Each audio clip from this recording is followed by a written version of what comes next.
This time I would like to give two supportive reminders which are very, very basic. When anybody would really take them to heart and put them into practice, they don't need anything else.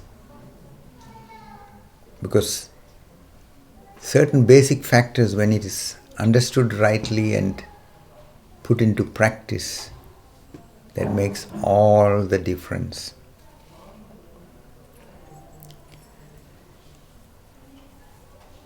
You have heard from all kind of directions, all kind of sources.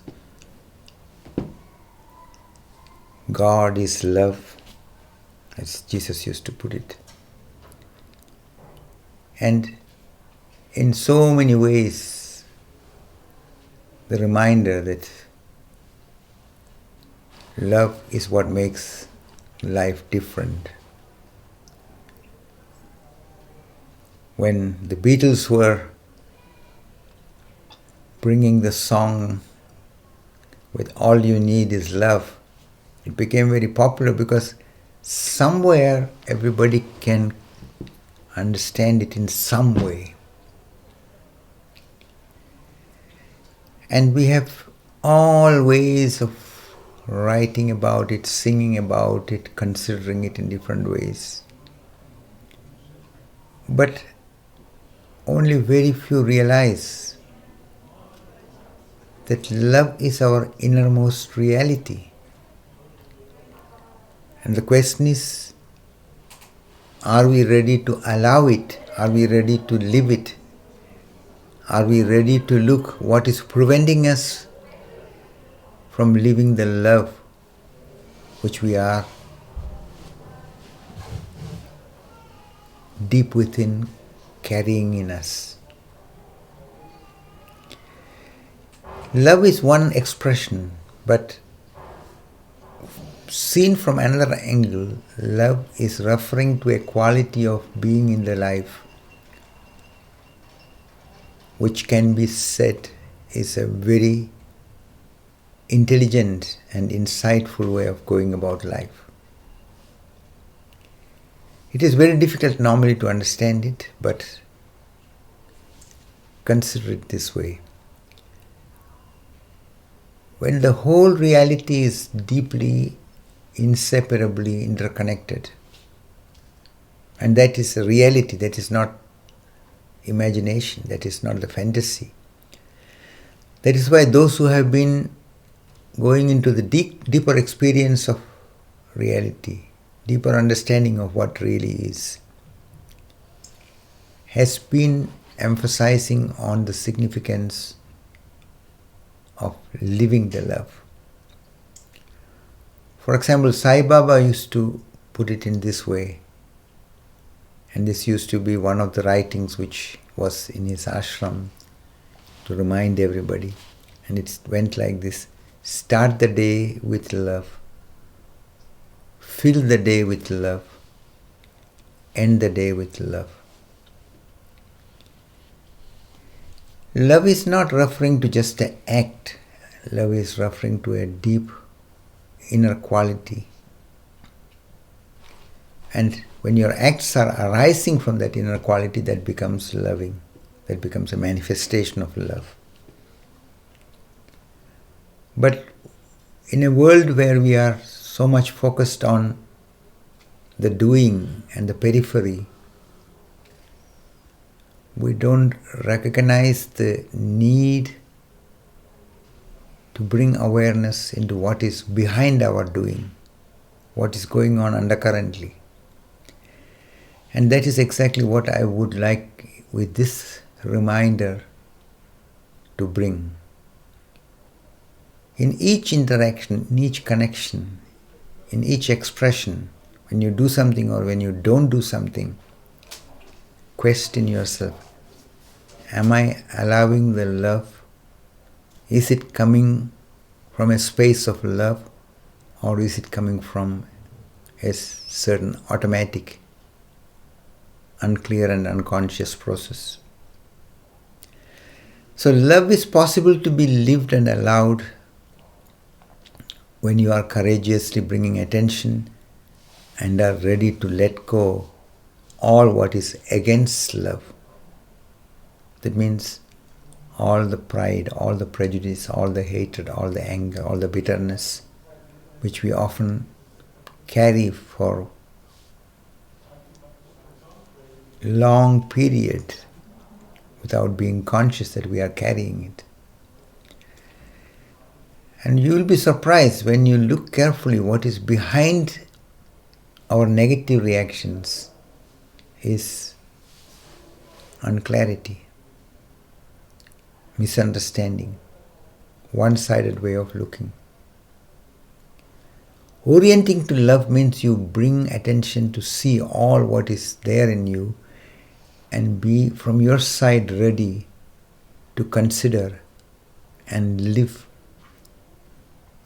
the potential of love which you carry in you. Once you are understanding the significance of it and you realize that is what makes the real difference in our life, that we can live a life of love by starting ourselves to live love, to become aware of that what is preventing us from being loving and not holding to it. You are not trying to force a so-called love, remember this. You are only bringing the attention so that that what is against the natural lovingness which is your innermost being. And this is exactly the meaning when Jesus says God is love, because the divine is manifesting as love. And when you are in touch with yourself, you are coming in touch with your divinity, with your true self, with your true beingness. And in your being, that what you really am, you will notice that there is compassion, understanding, love arising spontaneously. It is not something we have to enforce and put on. All what is required from your side is not to cling to that what is against love. And remember, it is not a so-called lovingness against yourself. So it is not following a certain concept of love. It is much more bringing the attention to that what is going on really in you. So it is a very deep, authentic way of being with yourself in a wakeful way, which enables love to manifest. And in the course of living it, you will see that you will find it very deeply fulfilling, very deeply graceful. And you will not regret the life you live in love. You will regret all your acts which are coming from unclarity, misunderstanding, and leads you into hate and anger and negativity and entanglements of different kind. But when you consciously see these things and see that your energy can go in both the directions, and you bring your deep attention to all what is undercurrently there, and that is what will make a big difference. So this is the first reminder in all your interactions, in all your connections, in all what you do or you don't do.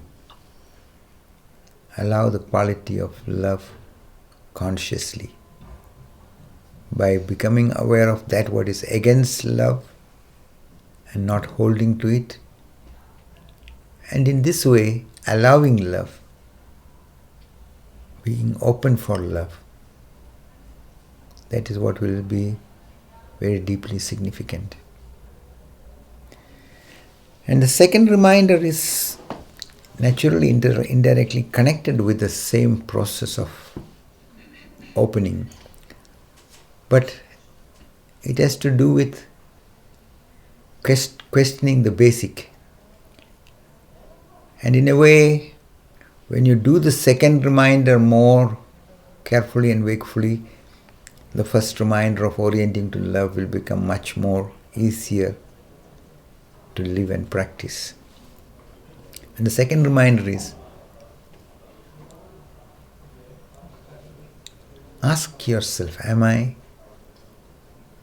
really ready to face everything that what is going on in me? Am I really ready to confront myself as wakefully and totally as I can? And this is very important because you may be wanting to be honest, you may be wanting to be sincere, you may be wanting to be clear,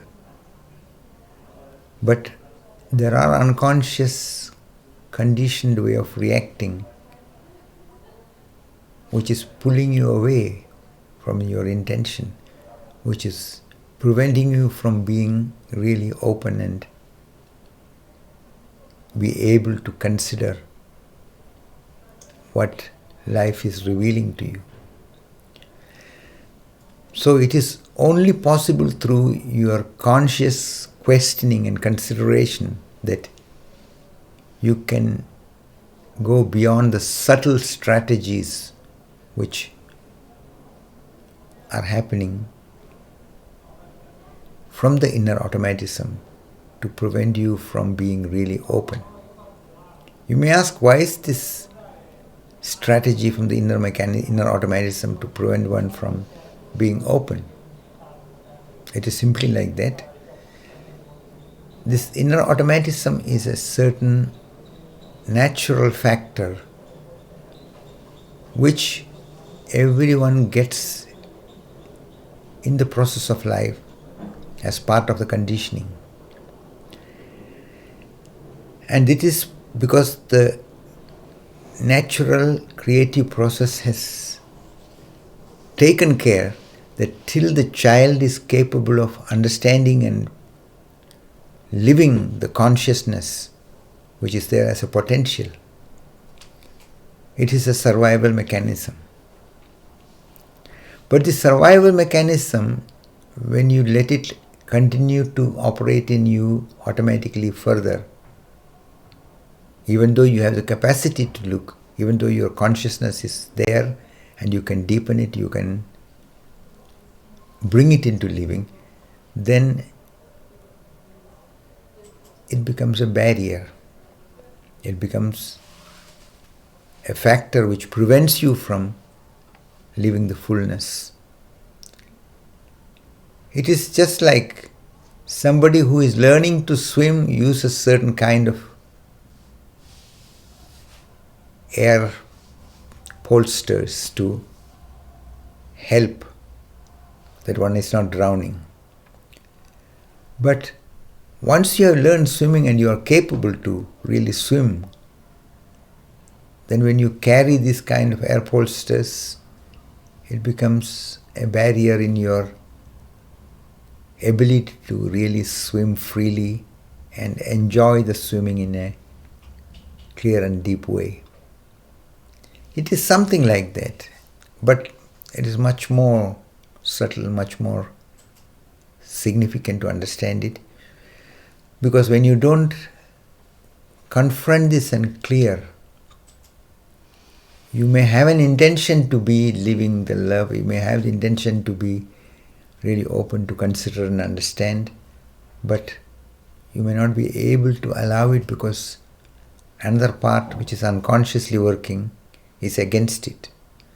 So bring your attention to all what is undercurrently going on, and for that you have to ask, am I really ready to be open to face the reality? Is there anything preventing me from facing the reality the way it is? And bring the attention to the subtle undercurrent process. That will be very helpful and valuable. So this is one basic factor. So these two reminders will be very significant if you can bring it into living, bring it into practice. Work with them for at least, to start with, 3 weeks and see what it does. See what a difference it can make. And then you can continue with it, then you can go deeper with it.